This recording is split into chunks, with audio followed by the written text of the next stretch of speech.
Қайырлы күн оқырмандар, бүгін сіздермен өте дәмді манты дайындайтын боламын. Мен жаңа рецептілерімді жіберіп алмас үшін каналға тіркеліп алыңыз.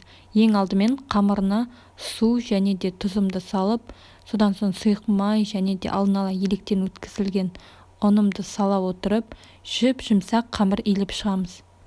Содан соң қамырымды бөлме температурасына тындырып қойып, ішіне салатын салмасын дайындап алатын боламын.